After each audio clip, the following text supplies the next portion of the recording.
2021 தேர்தலையே நம்ம சாதி சனத்திலிருந்து முதன்முறையா ஒரு வாய்ப்பு கிடைச்சிருக்கு, இவரை நம்ம விட்டக்கூடாதுன்னு சாதி வாட்ஸ்அப் குழுக்களில் எடப்பாடி வந்து ஒரு வேலையை பார்த்தார். அதனாலதான் அந்த பகுதியில் மட்டும் தனியா தெரிஞ்சது, தமிழ்நாடு முழுக்க நாமத்தை சாத்தினாங்க. அதை இந்த முறையும் விட்டக்கூடாதுங்கிறதுக்காக செய்யப்படுகிற விழா. அப்படி இருக்க பட்சத்தில் இதுல எம்ஜிஆரையும் ஜெயலலிதாவையும் உள்ள கொண்டு வர வேணாங்கிறது திட்டமிட்டு எடுக்கப்பட்ட முடிவா தான் தெரியுது. எடப்பாடி பழனிசாமி முகம் மட்டும் தான் தெரியணும், நம்ம ஆளு ஓட்டு போடுங்க, கடைசி சான்ஸ்.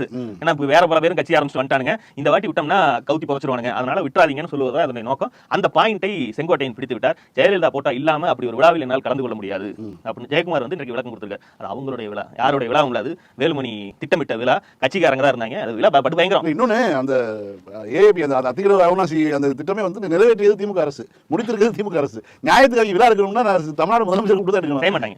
என்ன வந்து செய்ய மாட்டாங்க. அது என்னன்னா, இந்த திட்டம் ஆரம்பிச்ச காலத்துல இருந்து தெரியும், அதனுடைய முதல் பிளான் வேறு மாதிரி இருந்தது. அதற்கு பிறகு என்னன்னா, அந்த பகுதியில் வந்து விவசாயம் செய்து கொண்டிருந்த காலத்தில் உருவாக்கப்பட்ட ஒரு திட்டம், கோயம்புத்தூர் திருப்பூர் மாவட்டங்கள் விவசாயத்தை கைவிட்டு தொழில்துறையை நோக்கி மாறின அந்த டிரான்ஸ்பர்மேஷன் பீரியட்ல விவசாயம் வேணும் தண்ணி வேணும்னு சொல்லுவார்கள் ஒரு பக்கமும், இந்த நேரத்தில் விவசாயம் பண்றதை விட தொழில் செய்தால் அதை விட மிகப்பெரிய லாபம் எடுக்க முடியும், நாங்க அந்த தொழிலுக்கு தான் போகணும் சொல்லக்கூடிய வேறொரு தரப்பு உருவாயிருச்சு. ரெண்டு தரப்பும் ஒரே சாதி சமூகம் தான்.